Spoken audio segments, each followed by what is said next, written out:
सलाम, नमस्ते, सत श्री अकाल। मैं हूं रज़ा और आप देख रहे हैं रज़ाग्राफी अनस्क्रिप्टेड की middle east special report.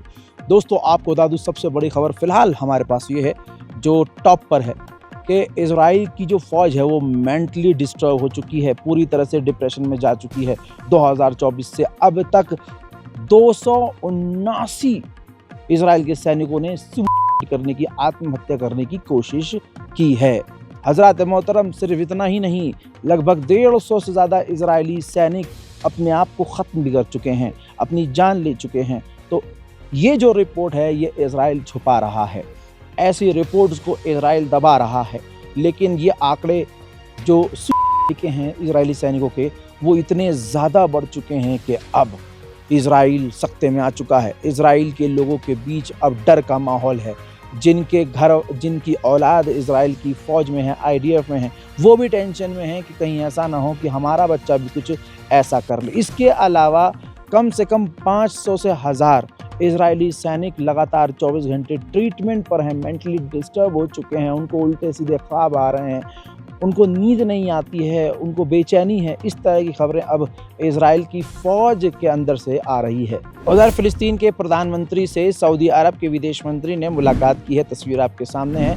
Gaza और फ़िलिस्तीन के मुद्दों पर बात की है और ये सिर्फ बकैतियाँ हैं दोस्तों, माजरत के साथ खबर है तो आपको बताना पड़ रहा है। लेकिन इन अरब के झटुल्लों पर भरोसा न कीजिएगा, ये सिर्फ बकचोदी करते हैं, खाली फ़ोटो और वीडियोग्राफी करवाते हैं और मुसलमानों को बेवकूफ़ बनाते हैं। वहीं मेरे दोस्तों, इजराइल ने गाज़ा पर हमले किए हैं, आगे भी वो कर सकता है। टूटी हुई मस्जिदें अब आबाद करने की कोशिश तो की जा रही है, लेकिन इजराइल के मुंह पे तमाचा है कि इजराइल ने सोचा था कि अगर हम मस्जिद शहीद कर देंगे तो उस पर नमाज नहीं होगी, उस पर मुसलमान नहीं जाएगा। फ़िलिस्तीन के मुसलमानों से हम लोगों को सबक सीखना चाहिए। टूट चुकी है मस्जिद, शहीद हो चुकी है, लेकिन मलबे पर नमाज अदा की जा रही है।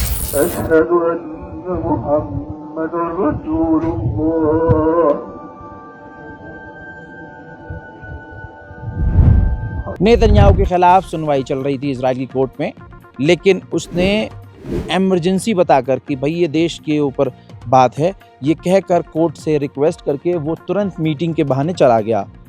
यानी कोर्ट से उसने इस तरह की बात करी कि देश के लिए एक बड़ा खतरा है और मुझे मीटिंग में जाना है। ये बात जब इजराइल कहेगा तो इजराइल की कोर्ट क्या करेगी? तो कोर्ट ने नेतन्याहू को राहत दी, उनका जो ट्रायल पीरियड है वो कम कर दिया। इजराइल ने जो हमला किया है, अब उसके बाद एक बार फिर से गाज़ा के लोगों में खौफ है। UNRWA के स्कूल के आसपास और उसके परिसर में डर की वजह से गाज़ा के लोग अब टेंट लगाकर रह रहे हैं।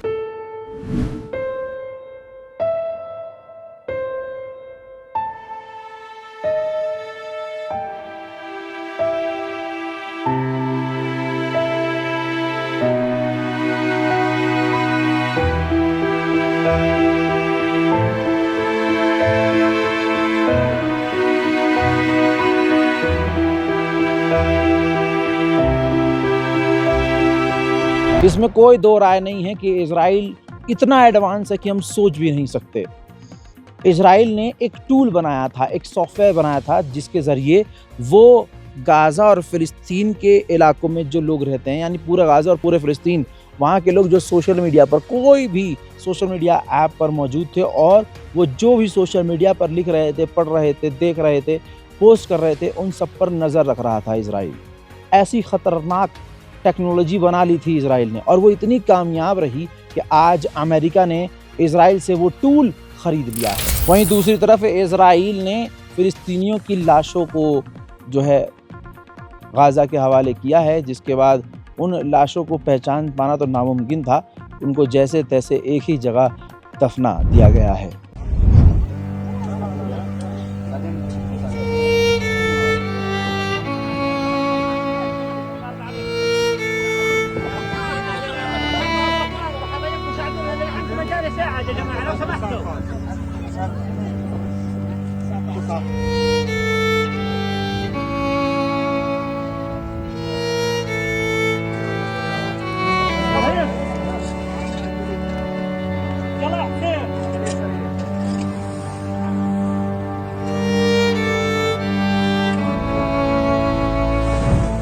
वहीं हमास का उल्टा ये कहना है कि इजराइल हमें उसके सेटलरों की और उसके जो कैदी थे जिन्हें हमने कैद किया था उनकी लाशों को निकालने नहीं दे रहा। हम जिस जगह जा रहे हैं, जहां पर हम काम कर रहे हैं, इजराइल वहां पर हमला करके चीज़ों को ख़राब कर रहा है। तो इसका मतलब क्या हुआ, जैसे नेतन्याहू ने अपनी सिक्योरिटी कमज़ोर करवाई थी और 7 अक्टूबर को खुद ही ढील दी थी कि सामने से हम पर अटैक हो जाए, ऐसे ही कहानी और वही स्क्रिप्ट अब दोबारा है कि इजराइल खुद सीज़ फायर तोड़ रहा है और इल्ज़ाम अब हमास पर लगा रहा है कि हमास लाश हमारी नहीं लौटा रहा है। जबकि हमास कह रहा है कि भैया हम तो उन्हीं के लोगों की लाश ढूंढने जब जा रहे हैं तो इजराइल वहां हमला कर रहा है और हमें लाशों को निकालने नहीं दे रहा है। हजरात, उल्टा चोर कोतवाल को डांटे, हरामीपने की इंतहा। अगर आप देखेंगे कि हरामीपना क्या होता है तो आप अमेरिका और इजराइल को देखकर खामोश हो जाएंगे। डोनाल्ड ट्रंप ने उल्टा अब हमास को धमकी दी है कि अगर हमास ने सही से एक्ट नहीं किया तो हम हमास को मिटा देंगे। इजराइल ने कोई सीज़ फायर नहीं तोड़ा है और इजराइल को अधिकार है सेल्फ डिफेंस का। दोस्तों, ये सेल्फ डिफेंस का इस्तेमाल करते हुए, ये इस सेल्फ डिफेंस वर्ड का इस्तेमाल करते हुए इन लोगों ने एक पूरा देश मिटा दिया है। लेकिन अरब और दुनिया को शर्म नहीं आती और वो आज भी इजराइल और अमेरिका की बातों में आ जाते हैं। वहीं अमेरिका का एनवॉय अब लेबनान पहुंचा है। लेबनान पहुंचने के बाद उसने धमकी दी है लेबनान की गवर्नमेंट को कि ये मेरा आखिरी दौरा है, अगर इसके बाद आपने यानी लेबनान की गवर्नमेंट ने हिजबुल्लाह से हथियार नहीं डलवाए तो फिर इजराइल करेगा हमला। उधर लेबनान ने अमेरिका के आगे हाथ जोड़ दिए हैं और कहा है कि इजराइल से हमले रुकवाए जाएं। अब आप ज़रा सोचिए कि हिजबुल्लाह सही था या आज की ये लेबनान की सरकार सही है। हिजबुल्लाह पहले भी कहता था, ये हिजबुल्लाह संगठन आज भी कह रहा है कि अगर हमने हथियार डाल दिए तो सब कुछ तबाह हो जाएगा। हिजबुल्लाह को भले ही आतंकी संगठन साबित कर दिया गया है, लेकिन इसको अभी झुकाना अमेरिका के लिए काफ़ी मुश्किल साबित हो रहा है। वहीं दोस्तों, खबर कंफर्म हो चुकी है, इजराइल इस वक्त खतरनाक और बड़ी तैयारी कर रहा है कि वो लेबनान पर बड़ा हमला करे। वहीं सीरिया के डिफेंस मिनिस्टर रूस पहुंचे हैं और रूस के डिफेंस मिनिस्टर से मुलाकात की है। कहा जा रहा है कि सीरिया और रूस जो है मिलकर काम कर सकते हैं। वहीं मेरे दोस्तों, सीरिया के राष्ट्रपति जोलानी तस्वीर आपके सामने सऊदी अरब पहुंचे हैं और सऊदी अरब के ऑफिशियल्स और डेलीगेशन से मुलाकात की है। इस मीटिंग के शेड्यूल के हिसाब से जोलानी को मोहम्मद बिन सलमान से भी मिलना है।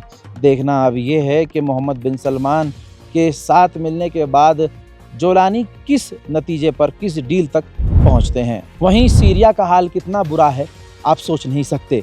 खबर ये है कि इजराइल की फ़ौज सीरिया के अंदर और घुसी है, गाँव में घुसी है और अलग अलग शहरों में घुसी है। घुसने के बाद सिर्फ उसने चोरी चकारी नहीं बल्कि सीरिया के लोगों को गोलियां भी मारी हैं और सीरिया के लोगों को किडनैप भी किया है। देखिए, बुद्दे की बात करता है ईरान। आपको ये बात बुरी लग जाती होगी, रज़ा भाई ईरान की तारीफ नहीं। अब ईरान ने साफ तौर से कहा है कि जो सीज़ फायर का उल्लंघन हुआ है ये जिम्मेदारी उनकी है जो गारंटर बने थे, जिन्होंने गारंटी ली थी कि इजराइल अब हमास पर हमला नहीं करेगा। तो बात उनसे करनी चाहिए। ईरान के नेशनल सिक्योरिटी काउंसिल के चीफ ने कहा है कि पाकिस्तान और सऊदी अरब ने जो डिफेंस डील की है इससे हमें काफ़ी खुशी है। ये एक एग्जाम्पल है, दूसरे अरब ममालिक और मुस्लिम देशों को भी इसी तरह से मिलकर एक साथ आ जाना चाहिए। देखिए, ईरान से दुनिया जलती है, तमाम मुस्लिम देश जलते हैं। जो आपका पसंदीदा मुल्क है सऊदी अरब या तुर्की, ये भी जलते हैं ईरान से, लेकिन ईरान के अंदर हसद नहीं है। शायद यही वजह है, ईरान दूसरों को सपोर्ट करता है, हसद नहीं करता है, इसीलिए अल्लाह का करम है उन पर होता है। इतनी मुसीबतें, इतने बैन, इतने धमाके, इतने मोसाद के ऑपरेशन, सब कुछ होने के बाद भी अगर ईरान टिका हुआ है तो ये ईरान का जलवा नहीं है, ये तो परवरदिगार का करम है।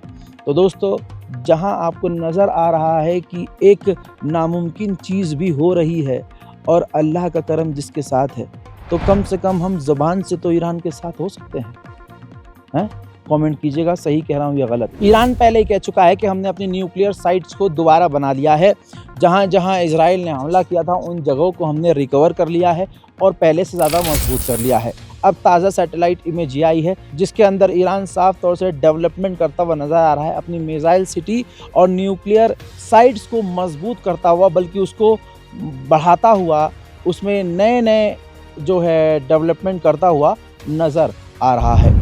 वहीं दोस्तों सऊदी अरब और ईरान इस वक्त दोनों आपस में बात कर रहे हैं और एक अच्छा कदम दोनों ने उठाया है। मेडिकल फील्ड में दोनों बात कर रहे हैं कि मेडिकल फील्ड में हम दोनों ही इन्वेस्ट करेंगे और विज्ञान और जो मेडिकल फील्ड है उसको हम साथ में एक्सप्लोर करेंगे और साथ मिलकर काम करेंगे हेल्थ लाइन में।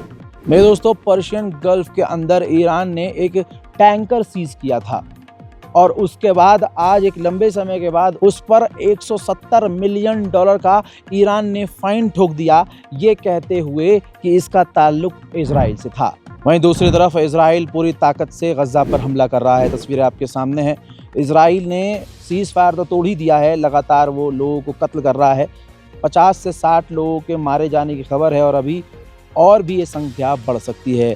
तो आधिकारिक तौर पर यह माना जा रहा है कि इजराइल ने सीज़ फायर तोड़कर सब कुछ खराब कर दिया है, लेकिन अरब ममालिक अभी भी पूरी तरह से खामोश हैं। हज़रात मोहतरम, मिडिल ईस्ट स्पेशल रिपोर्ट में, गाज़ा स्पेशल रिपोर्ट में इतना ही। इस रिपोर्ट को शेयर कीजिए, अपनी दुआओं में याद रखिए, चैनल को सब्सक्राइब कीजिए। जय हिंद।